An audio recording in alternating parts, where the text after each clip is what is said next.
Faith here with your podcast, Welcome Toast. Just give me chocolate and nobody gets hurt.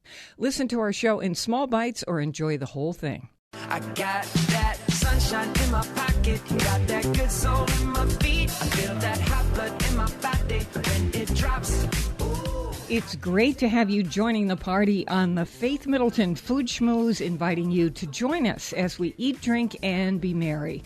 I don't even know where to begin to tell you what's going on this show. We have someone who has started a bakery in an Airstream trailer and takes it all around Connecticut for private parties and to farmers markets. It's the most amazing thing. Her stuff is fantastic. We have a wonderful red, just slightly effervescent, dry red wine for you to enjoy this summer that goes with anything on the grill. We have a person who's done a book. If you don't know how to cook, or you do and want to know more, this is an extraordinary thing that she's done. It's called Salt, Fat, Acid, Heat. Know those four things and you can cook. And Chris agrees. My treasured food buddies are here. Senior contributors Chris Prosperi, Alex Province, and our senior producer is Robin Doyen-Aiken, who often joins us on the show. Hey, everybody. Hello. Okay, here we go. We're going to start with something I had written online to all of you about this. This is a beer and chocolate ice cream float. So here's how this happened. I was sitting around the house and I was having a beer. I just felt like something effervescent and really ice cold. So I had a New Belgium ale. Love them. So they make wonderful beer. So I took a couple sips of it and I thought, just bang, out of my head, I thought, what would happen if I put chocolate ice cream in this and made it into a kind of float? So I took a couple scoops of the chocolate ice cream I had in the freezer. It was Joe and Lisa's from made in Sag Harbor. So on the east end of Long Island. So I dropped it in. It fizzed up. And I started to drink this thing, and I almost fell over. It was so delicious. So I'm kind of inventing. I know people have done this with stout because stout and chocolate goes together. Yeah. No, I'm saying that ale, just a beautiful ale, really works with a good chocolate ice cream, your favorite. So your favorite ale, your favorite chocolate ice cream, mix them together, leave a little room at the top of the glass, and it just fizzes right up, and it is so refreshing. Did you eat it like a root beer float, like a spoon? No spoon. You just drink it? No, because it's fizzed up enough that it sort of disappeared into the beer, and it was sort of a chocolate beer. Yeah, I'm trying this. I was, seriously, That's most summer. fantastic thing. Yeah, That's Alex, summer you know what beer. it reminded me of? Your drink with the cava? lemon and the cava and the sorbet. Ooh. So remember we made those. You can search that on our website. Anyway, I feel like you need a straw for that. Like a nice old-fashioned spiraled straw. Just really, really wonderful. I encourage you to try it. So if you want to try your favorite ice cream, your favorite ale, whatever it might be, give this a shot. And it's on our website, foodschmooze.org.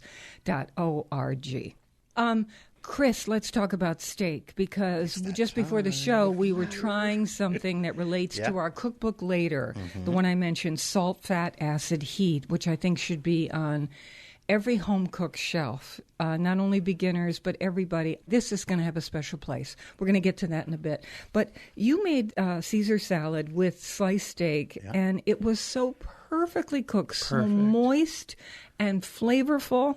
And I said to you, Chris, because I have used the meat that you use. The exact same. I know, I think but me too. I can't And make I've given you those too. Yeah. I can't make mine come out the way you did. What is your secret for cooking a steak? It's funny because I always tell people how important it is to rest meat after you grill it, right? Okay, go ahead. So, and this is how crazy. Let's pretend we've got a steak here. Okay, but before we do that, let's talk about resting. So this is why this steak came out so good. You steak, undercooked it. You didn't overcook it. And how long did it rest? It rested for about 14 hours. That's a little extreme. Because I cooked it. Hungry. No, because 13 hours we don't to have go. a grill here at the studio. So I grilled it yesterday. Yeah. And like he said, I grilled it under, so it was just under rare. And then I put it on a plate and I threw it in the refrigerator. And after it cooled down, I wrapped it. And then today, so here we have an oven, and in the oven I turned it all the way up to 500 degrees, so I really got it cranking with nothing in it, just let it preheat, and then I threw the steak on a little sheet pan, and I put it in there for, I don't even know, 5 minutes, just to get it warm. To the interior, to bring up the temperature just a little bit, because it was under rare and I wanted it to be rare, but it would also, right, warm it up, right, because it was a hot steak. So that is the key. That resting period is so important. The longer you rest it, the better it gets, even if it's overnight in the refrigerator. Let's say I'm at home and I'm either grilling or pan frying, whatever I'm doing. It doesn't matter what cut of steak this is. No, how long do you want me to rest it? Let it rest. Okay, so if I would get home from work, I would light my grill. I would as soon as the grill got hot, I would throw my steaks on it. And then I would just get my steaks and I'd bring them right to the temperature I wanted them. Say if it was medium rare, I'd bring them to medium rare, and then I would leave them off on the side, and then I would grill my other stuff. When I get my grill going, I like doing the other things, but I would keep busy, and grilling the other stuff would really keep busy while those steaks just sit there. So nothing happens to the steaks while they're just sitting there. They just sit there. You even put them in the refrigerator and then reheat them. That's better than taking them right off the grill. And I know it's counterintuitive, and I know it sounds crazy, but I think it's better to cook your steak like we just did overnight, refrigerate it, and bring it out the next day and throw it back on the grill or in the oven for a few minutes. Then take a steak, season it, grill it, and take it right off the grill and eat it, because it's never going to be this juicy. You know, now it's summertime. We're grilling every night. I feel like I would grill tomorrow night's dinner tonight. So I would, if I'm doing, hot dogs, we're in hot dogs all of a sudden. So I would be doing hot dogs tonight, and then I would cook steak for tomorrow, and then do your trick. Yeah. Or just you promise it'll come out like that. Or just do it earlier, right? Just do it earlier and let it sit. I mean, I know we say 15 minutes, 20 minutes. I just love it. The home cook thinks things like, it's going to dry out, the texture of the meat is going to change somehow. Don't you think this? Yeah, but it gets better. The crust on the outside from the searing is not going to hold.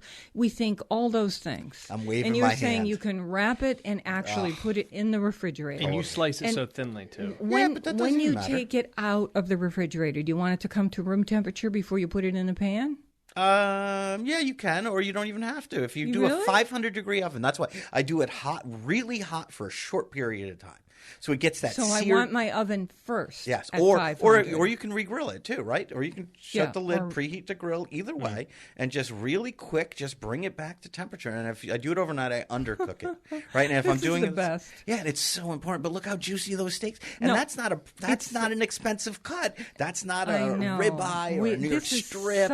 You do that with those other cuts. This is a flat iron steak that Chris and I love, and it's among the most flavorful of the beef cuts. So you can do other kinds. But it's about the doneness, right? And the juiciness. And all steaks will be the same. This was medium rare. It was medium rare. I do a little over rare, just a teeny bit. That way when you slice the ends, it's a little more for people. So these are great tips, Chris. I really, really appreciate that. Can we go to wine? Yes. Because we've got a couple of wine discoveries. We're going to get to one later. Well, actually, in a very short while. So this is a wine that is from the Piemonte region of Italy. On the last food wine tour that I did to Italy, it was Piemonte region. And we went to the most wonderful places. And I adore the wines from there because they are handmade. There's no junk being added to wines. Sometimes they'll be $1 or $2 more expensive in the United States because we can trust how it's made. Smaller production too, right, Alex? I mean, these are not really right? These are tiny vineyards. Yeah, because of the kind of I was going to say because of the kind of region it is. It doesn't make sense for one of these industrial producers to come in. And plus, it's more remote, so it's not something they're going to do. So we've got a wine here we want to tell you about. This is at foodschmooze.org, and it's made by a vineyard called, or a winemaker and vineyard called Renato Ratti. This is a Barbera, which is one of the great wines of the Piemonte region. Now this, Alex, this is a 2015. This is a red that is served very, very chilled, we think. And all my reds are served chilled in the summer.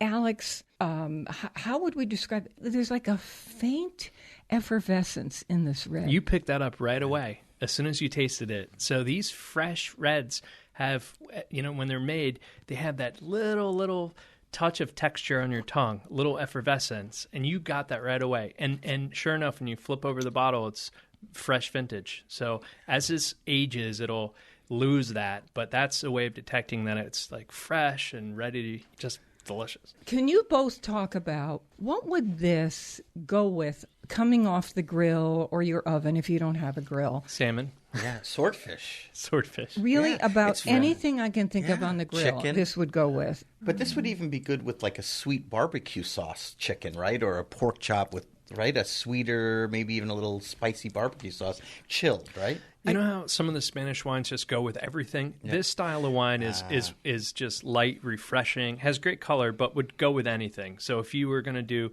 even paella or barbecue, that would be good. Or swordfish salmon, on the grill, salmon on the grill. So this is one of those reds that traverses a great territory. It is.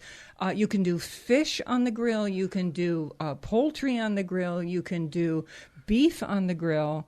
Really, just about vegetables. This becomes joyous when there's a chill on this wine. Yeah. In another season, I would say to you, let its richness just stand as it is. I think it's perfect. Like if you're having a bunch of different things on the grill, like sometimes people are always asking me, like I'm doing this, I'm doing pork on the grill, I'm doing this, but sometimes you do a lot of things. You do burgers and chicken, right? If you're having a party, this is that perfect wine that can go through all those different things that you throw on the grill, from the vegetables to a burger to chicken, right? If I had a picnic, I would have this in a bucket of ice along with some other reds and, drink it out of a solo cup. Right, me too. So this is Renato Ratti's. We'll tell you, we take a picture of the label for the site. That's why you want to. And I would say call ahead to your wine store. They can't stock everything, these stores. So call ahead and tell them what you want to do. This is Renato Ratti's Barbera d'Asti Battaglione. And this is the 2015, and we love it. So you'll see on the site what we tell you to say so they can look it up in their book. It's Connecticut Distributors. And it's around, what did we say, Alex, around 19? Exactly. $18.99, 19, okay, just under 20. $19 a bottle. And if you're counting that penny. Just delicious. And stay tuned, because if you like wine, we have a Connecticut vineyard, a Merlot that we think is quite delicious and is going to go with our baked goods in our next segment. This is fun talking about this with you. More mouth-watering conversation and fun ahead on the Faith Middleton Food Schmooze. Next, we have an Airstream trailer in Connecticut that's been turned into a bakery. It's just the most incredible thing. I hope you'll make a charitable contribution to Feed the Hungry. We're online now at foodschmooze.org, and we'll be right back. It's how we flow, yeah. Feet ain't even touching ground. It's how we flow, yeah. Flying at the speed of sound. I'm moving like a jet pilot. Ain't no gravity to try to fight it. It's how we flow, yeah. We ain't never coming down.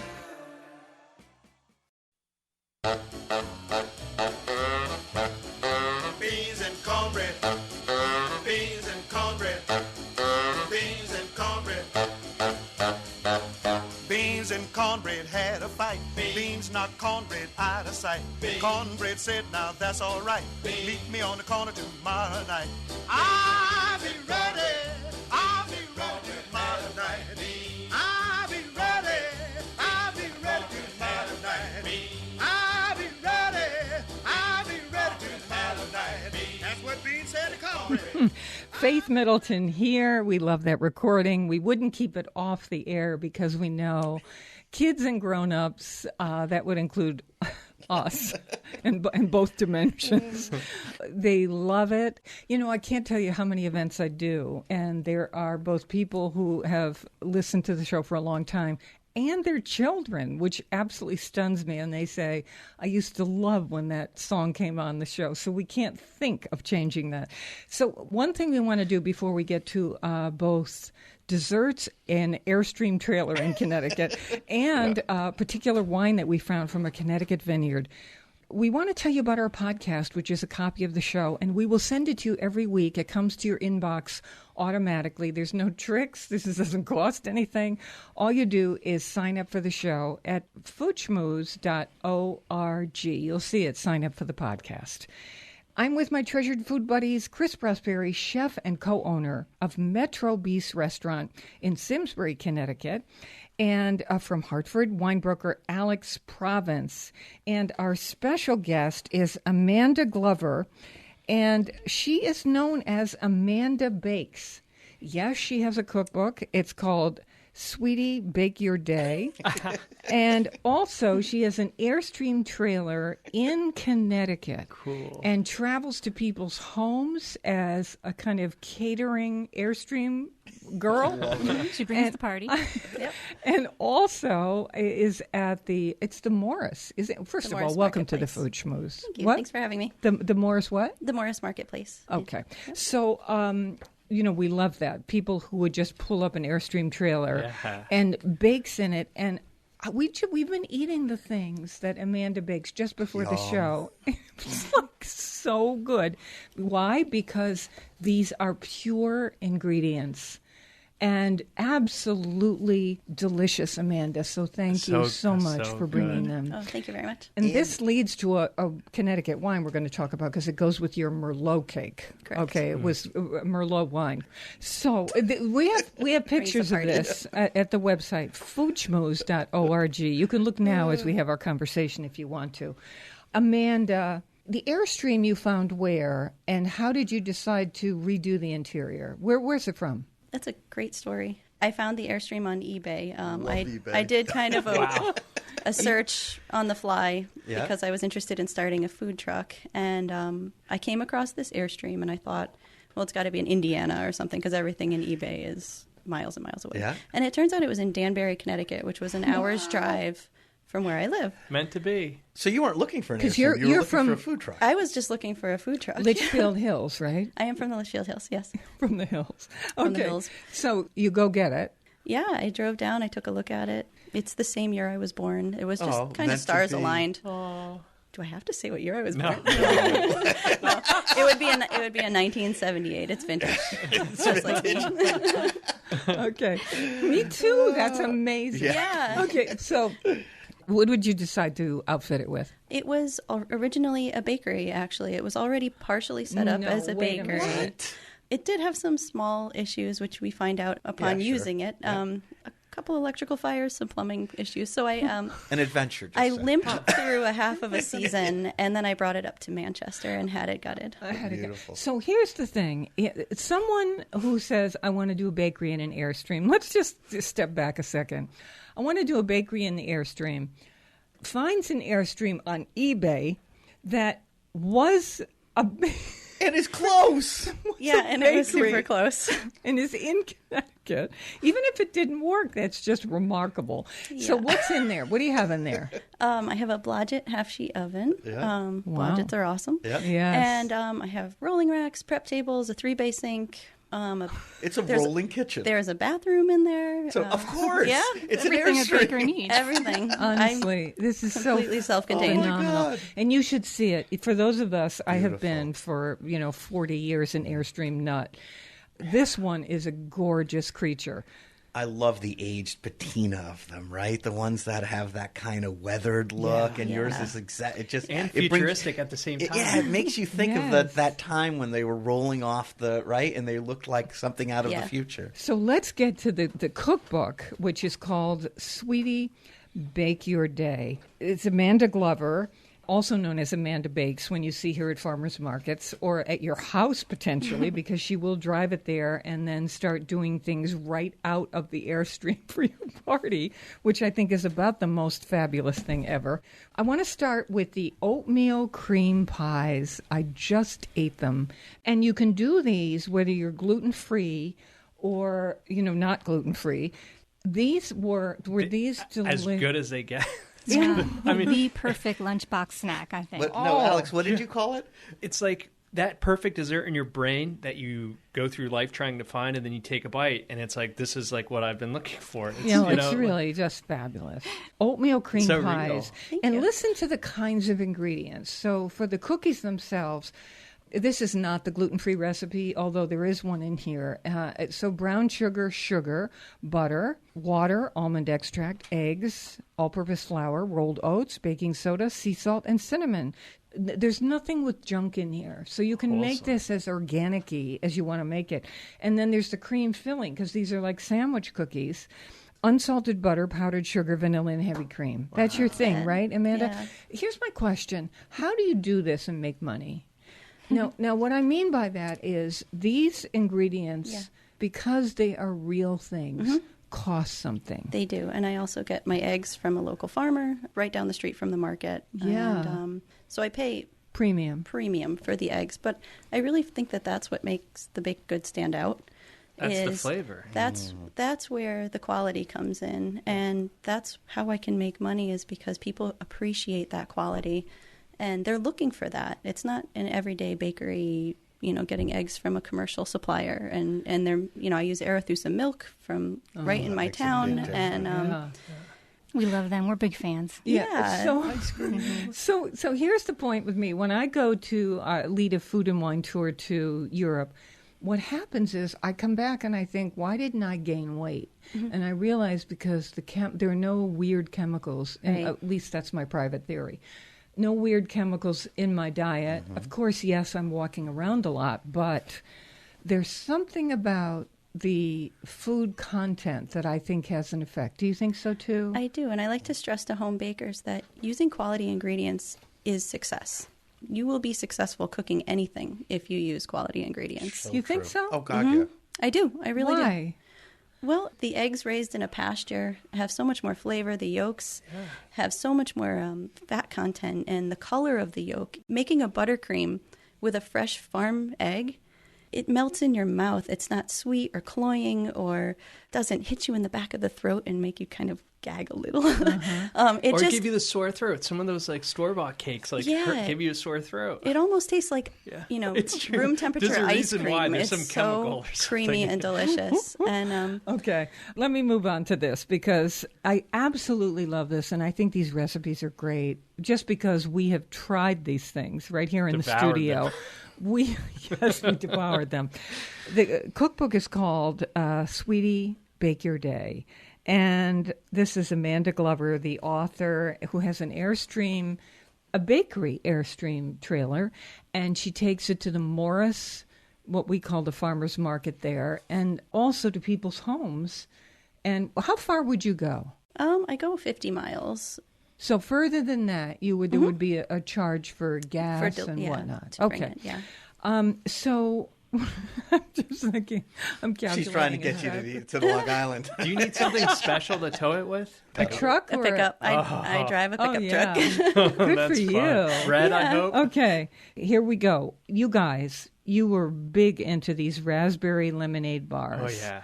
So this is flour, salt, sugar, butter, eggs, the usual things. Then lemon zest and lemon juice and fresh raspberries. And for the glaze, powdered sugar, lemon juice, lemon zest. These are real foods. Okay, tell me. They zing, and they're moist. You take a bite, and you don't need to instantly grab a glass of milk. Yeah, I think that's what I liked about it, is Right? the moisture, and the fresh raspberries. And you said they were Soft from and your comfort garden, food. so I you picked them just from the can't. garden, Yeah, yeah. you can't buy that. Yeah. You have to, right? Amanda. Oh, Yeah. So we can't, but it doesn't matter. It could be blueberries. It does. I have It could be several whatever you orchards have that I love around. to go to. And whatever you have around the house Yeah. that you could get. Oh, yeah, it's very Okay. adaptable. You can Okay. even leave the berries or out no fruit. if it's I not was in going to season. say, yeah. Okay, so by the way, the recipes we're talking about at our website, foodschmooze.org, including information about this cookbook and about what Amanda does, because we really are fans. Now, there is an extra recipe that I'm going to give back to because I don't want to short us on time for this. This is her Chocolate Merlot Cake. She brought us a red wine from a Connecticut vineyard, after 5 minutes, this thing burst open in the glass, and I really loved it. So your chocolate Merlot cake is Merlot, a cup of it, unsalted butter, cocoa powder, flour, sugar, baking soda, sea salt, eggs, sour cream. And then there's this glaze of butter and sugar and dark cocoa powder and heavy cream, Merlot again, sea salt, and sour cream. Honestly. This is the reason you have to buy the book. Because, Faith, you know me, I don't eat dessert. My father's a pastry chef. No, he really doesn't. I nibble. And I took a couple bites of the cookie and they were good. But that, oh my God. Good, they were great. They were awesome I in ate my your opinion. cookie. But this chocolate thing, oh my God. I was like, you only gave me a half, Robin. Where's the other half?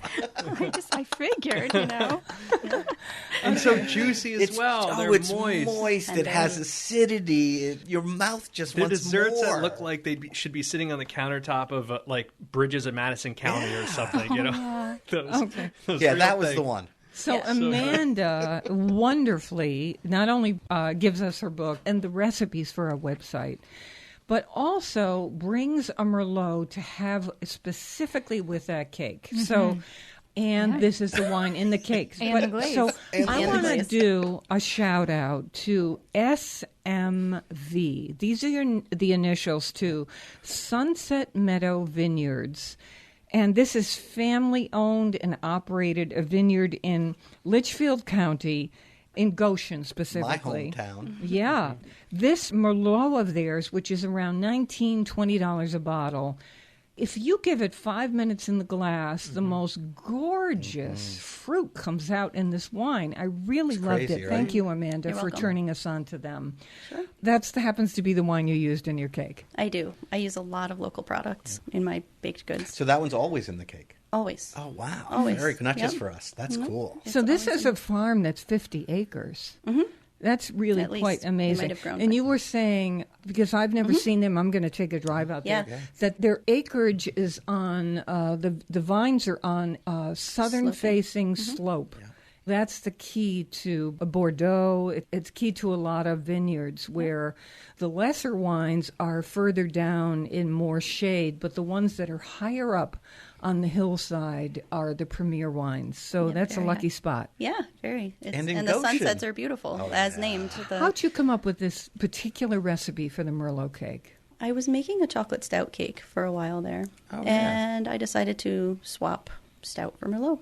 And just Great as an idea. experiment? Yeah, I'm experimenting constantly. And with- what does the wine do? The wine provides like a sweetness. Yeah, and acidity, and it too. takes away the stout cake had a little bit of a bitterness and a sourness to it, which is Yeah. delicious with chocolate as well. But the wine provided a fruity sweetness and a little acidity, like Chris said, to the So cake. where It's where genius. stout is on the bitter side and can be fantastic, the way Oh, yeah. broccoli Rob can be, this was on the floral kind of Exactly. sweeter side. Or raisiny almost, And right? I can see that sometimes stout cakes are too much, right? You get one bite, it's good. You get another bite, your mouth sort of gets tired of it real quick because it's so much. Where this is so subtle. Yeah, It's it yummy. lightened it up. Yeah. So they at the vineyard they have something called a Merlita. That is beautiful for a summer day. It is a Merlot slushy. So it comes out of a slushy machine, churning Oh my slushy. God, I want that. And it comes in a little glass. Like an Italian ice, but You can with sit wine. out on the vineyard property in an Adirondack chair on a sunny day and just, you're in heaven. You're drinking this Merlot slushy. With a little overlooking the wooden vines. spoon or paddle. Or You don't straw. need it. It goes pretty Chicken. quick. Isn't that wonderful? It's very I have to say, refreshing. this wine, though, sometimes people think, because they're so far north that it doesn't, ripen properly. But this is like a fully ripened, Right. It's got to be the hillside. really they're on, nice right? Merlot. Yeah, like Faith said, Yeah. that hill makes a big difference. Yeah. Because Goshen's got a short growing season. It's cold. I'm from there. It's cold up there. It does. So I have to say, hats off to them. But Yeah, you know they what, got it. Amanda? Hats off to you. Thank you. Because having tasted your things, as we go to our next cookbook, which is really remarkable in terms of learning to cook, whether you're a home cook or someone who's just starting out and wants to learn, boy, we have a cookbook coming up. But for this one, also at our website, Sweetie, Bake Your Day, It is really terrific because it's real food, and I love the flavors in here. And she talks about how to make these baked goods gluten-free, and she has a very good mix. There's not a metallic taste that can be the case in many gluten-free flour mixtures. Yeah, I was going to say that's the other reason you have to get this book is because of that flour mix that she has in there. Mix, yeah, it's great. So I guess we have to go to the Morris Farmers Market now. Sundays? Yeah, actually, it's now Saturday? Thursday nights. Thursday nights. All 5 right. to 7:30. Hey, Amanda, can I have See you your in Morris. trailer? I welcome you for a tour. Well, there is a bathroom. And there's a bathroom. Does it have any that's signage nice. if we see you drive by, or how do we know it's you? I'm perched up on the hillside. You can see it from the road. You're good looking, waving I've at got- all of them. No, you're coming to our house. No, you're the best. You're just wonderful. Thank you for your delicious flavor in your it's baked fun to be goods. here. Thank you for your generosity. All those things are on our website at foodschmooze.org. We love the local, as you can hear. Please support your local food growers and food makers. You know the podcast at foodschmooze.org. And with this next cookbook, which is great for teaching you how to cook with or without recipes. Honestly, fantastic. We're going to give you some recipes, too. Stay with us.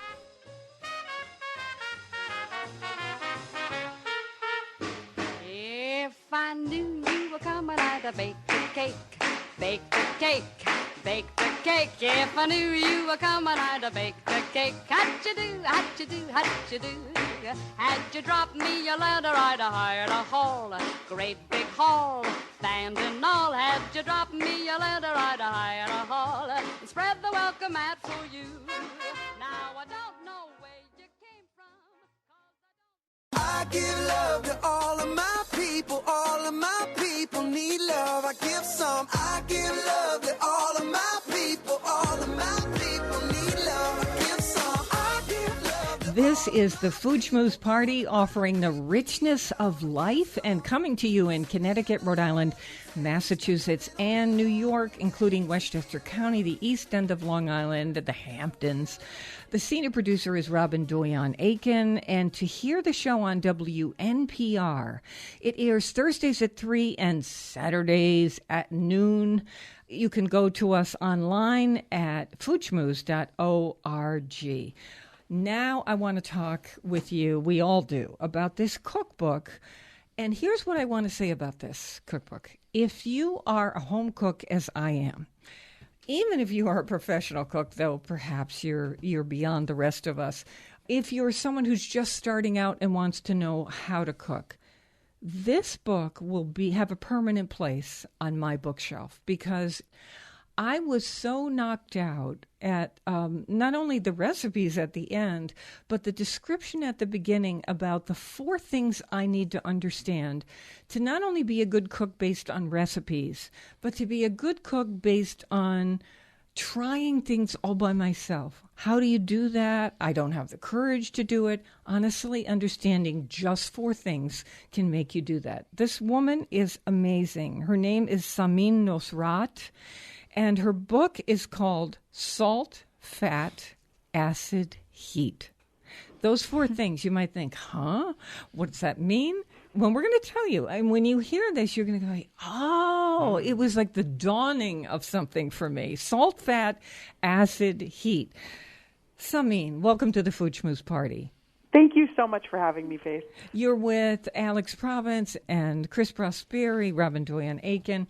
So I know from your story that you too began to grasp that these 4 things, as you rotated through various kitchens, that these were the 4 things that were common to every place you cooked, right? Yeah, and the amazing thing is I've been cooking now for 17 years, and it still holds true. Everywhere I go, all around the world, it really is the sort of roadmap that everyone uses, whether or not they can articulate it to you, to get to good food. So you start in your book because it's called Salt, Fat, Acid, Heat. Of course, you start with salt. I happen to adore salt in things, and so I was particularly interested. And you were saying not only what salt does, but in terms of what happens in our mouths.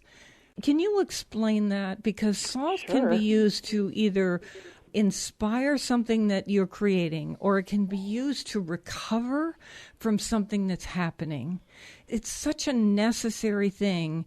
And the amount, if you're allowed to have salt, is much more than we think it is. Go ahead. The basic sort of kernel of what salt does for our cooking is that it enhances flavor. And, that happens on a molecular level with certain flavors. Stuff. The intersection of taste and smell and temperature and so many different other things. And so the sort of miracle of what salt does is it unlocks a lot of aromatic molecules for us as we're eating, and the more aromatic molecules we can experience when we're eating, the more flavor we get. So that's one big part of it. It also works with meat and proteins to help things become more tender. And I think another really big important thing is knowing when to add salt to your food will affect how good it tastes. And so, such as? Well, with meat, I really believe in salting meat in advance to give it the time to travel all the way through and season a piece of meat all the way from within. So when I say in advance for a chicken, that means maybe the night before or in the morning. For Thanksgiving turkey, I usually salt my turkey on Tuesday for Thursday. The bigger the piece of meat, the earlier I put the salt on because I want to give it a chance to travel all the way through. If you salt the chicken right before it goes in the oven, the skin will be nice and salty and seasoned, but the inside, once you take a bite of that breast meat, it won't be that salty. So I definitely encourage people to use a little bit more of it than they're comfortable with, especially in water, in boiling water, because you want to create a nice salty environment that can help your food become seasoned all the way from within in the short time that it spends in the pot. So I usually do this overly dramatized thing where I put handfuls and handfuls of salt in a pot of pasta water, and my students, they flip out. They can't believe what I'm doing and how salty I'm making the water. 95% of that salt or more is going down the drain. That's what I tell my young chefs every day when they put a teaspoon of salt in like a 2-gallon pot of water. Which is what I have done. That's not going to be enough. And they're like, but you can't use that much salt. And that's what you say. It's going down the drain. Not all that salt is going to penetrate your food. But why are you creating that much salinity in a pasta water? What does it do? Well, the way I understand it, the way I like to think of it in my mind is I like everything that I eat to be seasoned evenly throughout. And so if the pasta water, it's a little bit easier actually to imagine it with something green and vegetables that have minerals. Yeah. If you imagine your green beans that you throw into a pot of water, they're rich with minerals that they got from the soil that they grew in. And so it's like a basic chemical process. And if your salty water is less mineral rich than the green beans themselves, then they're actually going to relinquish some of their minerals. But if the water is saltier and more mineral rich, then they're going to absorb that. And along with those minerals, they get the salt and they get that benefit of being seasoned from within. They'll spend less time total in the water. They won't have as much time to give up their minerals. They'll be more nutritious and they'll be way more delicious. Yeah. I tell people to try it side by side. And that's what I do when I see someone putting the tablespoon of salt in the water. It's like, okay, you do yours, I'll do mine, and we'll do them side by side and then taste the green bean. And right? it always works. Always works, and they never go back, right? So I'm reading Samin Nosrat's book, Salt, Fat, Acid, Heat, those 4 words. And I go through the salt chapters, and I think, wow, that's so interesting, because you tell the story about going through a particular kitchen. I think it was your polenta, and it might have been in Italy, and or wherever it was, you said you put in a little salt, then you put in more salt, and came back to the chef and said, is this like your polenta? And he said, come with me. Back into the kitchen you went, and he put in so much salt into that. Yeah, I mean, he was also a really huge man, like of huge stature, and his hands are huge. So he put 3 huge handfuls of salt in this pot of polenta, and I couldn't believe my eyes. I was like, what the heck are you doing? And I felt, I was horrified because as a student, I've always been like a A+ student, so I felt like I had failed. How could I have been so far off? But also I felt like he was definitely ruining it. And so it was really kind of shocking to taste it alongside him and see, actually, it wasn't salty at all. That wasn't a word I could use to describe describe it. It just was so flavorful. And also the pot was a huge pot making enough polenta for 100 people. So I wouldn't put 3 handfuls in my home pot of polenta. Yeah. But like those Christmas ornaments had a salt. Certain things need more salt, right? I mean, I think that's what you're trying. Like polenta, mashed potatoes, is certain very things, neutral. very neutral, need a little bit. Unless you have, see, that's the interesting thing. Unless you have a special kind of corn that is more heritage and filled with flavor, and then you wouldn't want to overpower it to such a degree. Or does the salt bring out the flavor of the natural thing? To me, I think salt definitely brings out flavor. And we all, every human has their own palate, and we all have different tolerances for the salt, I guess. I definitely have been accused of making food that's like on, and also I over the years have gone up and down the scale, but to me I really like to push flavor to the edge, and I do think that any salt, especially in that heirloom polenta, will help bring out those like remarkable and nuanced flavors. Also, you had said some foods need more salt. I believe, things that are really fatty, things that are really starchy, things that are really dense, all those things need salt to help counteract their their sort of innate sweet. And things that are sweet. I'm with you, Alex. Absolutely. And I know you feel that way, Samin. So let's do, Chris used your ingredients to make our Caesar salad with sliced steak. And it was just phenomenal. Oh, I'm so happy to hear that. Phenomenal. Not only did I make it, I printed, what did I say? I printed 7 copies of that, and I handed it to each one of my staff members, because the most important thing on that is what I always say: taste. And then you say taste again, and then you say on that one you say a third time and taste again. So and I think they get bigger and bigger every time you wrote them. So these multiple tastings have to do with layering of a particular flavor.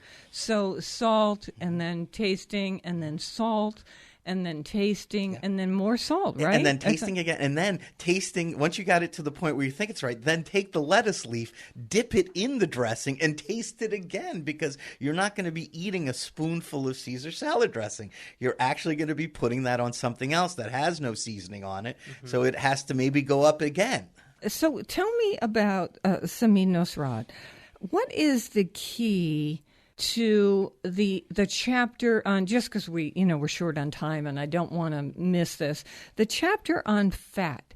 What's the key thing or things we need to know about as we're home cooks about fat?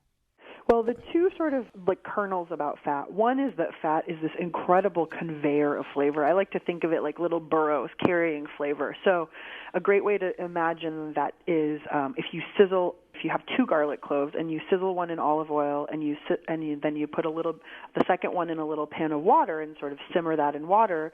If you discard the garlic and taste the water will just taste very mildly garlicky.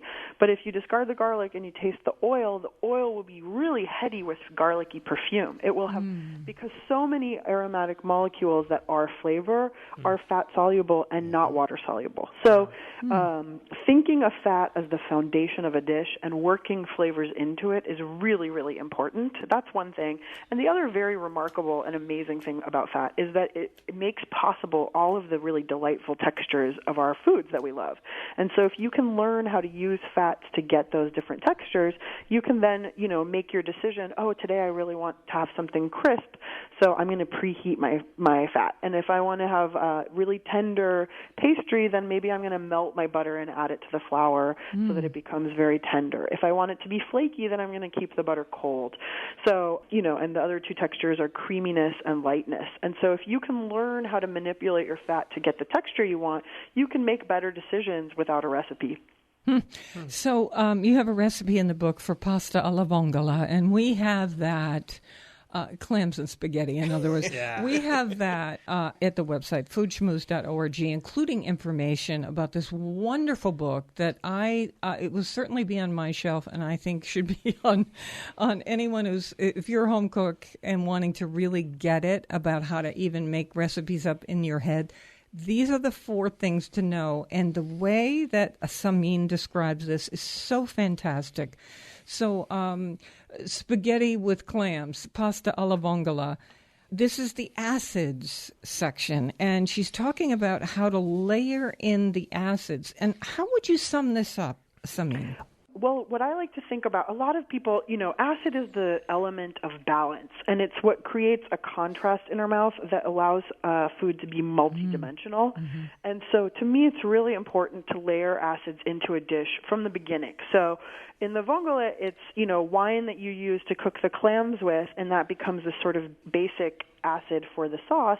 And then as you come around to the end, you can add all these other little acids to tinker it and balance and perfect it. So maybe it's a fresh splash of wine or a squeeze of lemon juice or even sourdough breadcrumbs, which are a little bit tangy. Mm-hmm. Or my secret, which Italians would definitely sneer at, is to put a little bit of Parmesan cheese, which is salty and acidic and full of umami. But if you just sneak a little secret amount in there, no one will be the wiser. So. That's so funny because I'll be at a restaurant and I will think that the pasta alla vongola might on occasion be a little bit boring, and they'll come by and they'll say, "Would you like cheese?" And I think, oh my God, this is like a mortal sin. They're judging so you. And I think, yes, but put it in there, and may I have some more hot peppers, please? So it really does work. So let me move on to something that I think is quite remarkable. We have this recipe I'm about to talk about, and it is a corn soup, sweet corn soup. And most corn soups are just like lobster and shrimp and scallops, very cream-based. No, this is a silky, sweet corn soup with just the corn, a little butter, and some onion. This is fantastic. This is at our website, foodschmoes.org, and of course in this book, Salt, Fat, Acid, Heat. Tell me about this.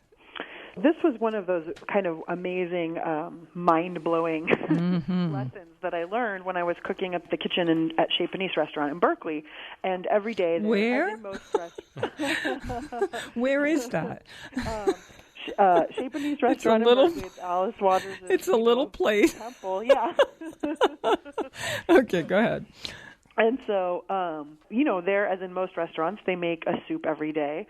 And almost, not every single day, but many of our soups were just single vegetable soups using a base of onions, the sweetest, most flavorful vegetables we could find, and then either water and stock. So the key really is to cook the vegetables to just the right point, not overcook them. And for this corn soup, kind of special trick, it's such a nice time of year for this, is once you strip the corn kernels off the cob, you can just stick the cobs in a pot of water and make a really quick stock, and that becomes this sort of extra corn flavor that you're layering into your soup without having to cook the corn itself much longer.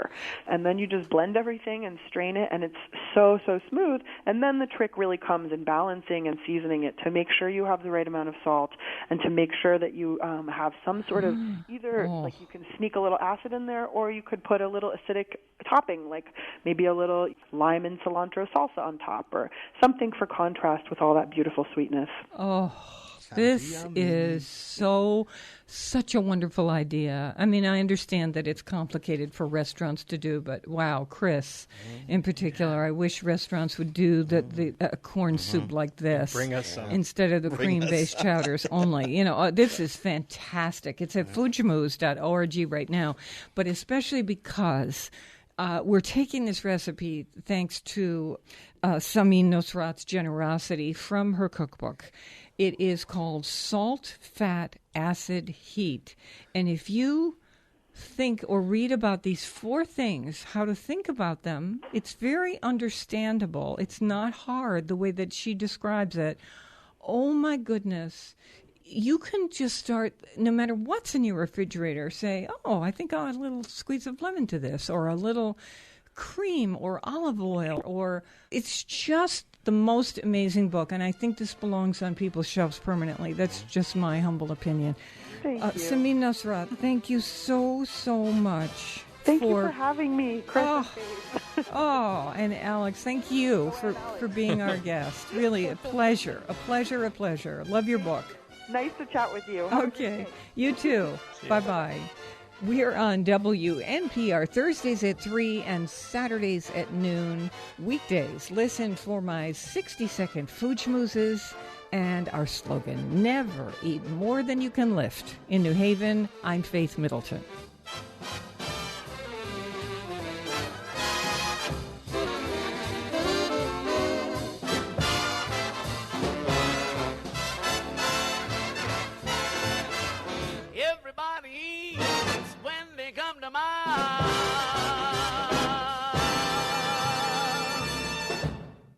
Hey, thanks for listening to the podcast on your schedule. And when you need a little more party in your life, we're here online at foodschmooze.org.